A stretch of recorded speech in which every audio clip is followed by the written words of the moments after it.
The future of psychedelics in psychiatry can be found in Midtown Manhattan at the Nushama Wellness Center. Here, under the guidance of a medical director, ketamine, a legal psychedelic, is administered to patients for an approximately 60-minute, high-dosage psychedelic experience. Cassandra, age 40, claims the benefits of this treatment outweigh traditional therapy for her. I would say it's by far more effective, considering that I've been in therapy for at least 20 years consecutively, and I have been at Nushama for 13 months. In 13 months, I've made more progress than I have in 20 years. At Nushama, there's a health check and a visit from the facility's medical director prior to the ketamine experience. But some experts feel there is not enough psychiatric supervision at such centers.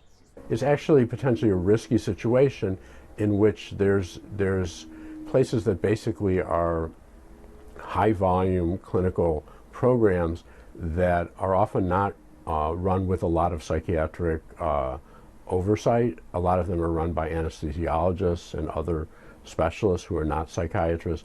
Hellerstein has been part of a recent FDA-approved clinical study that included 34 patients with depression who were given the psychedelic psilocybin derived from psychedelic mushrooms as a treatment for their depression.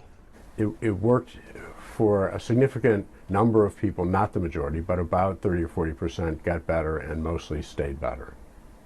Hellerstein thinks there are multiple reasons for the success of these trials.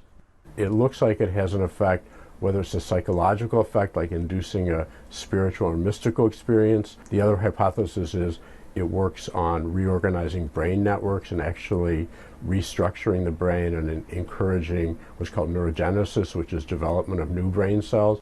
Could this have an impact on the future of psychiatry? I don't see it as the end of psychiatry. I see this as a class of drugs that's going to be added to our toolkit. And I think also there's risks that need to be really studied to make sure there are people who are, not going to be injured or killed by taking these drugs. And investors are not overlooking the potential market for the companies producing psychedelic compounds.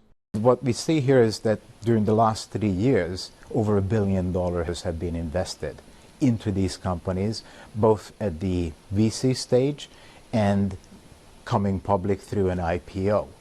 But Piros believes this is only the beginning of a new pharmaceutical industry. Sales for the approved drugs could reach over $1 billion, which could go up during the next 5 years or by the early 2030s to north of $10 billion. With Johns Hopkins University estimating approximately 10% of American adults 18 and older suffer from depressive illness, there is a real potential to help millions. Aron Ranen for VOA News, New York City.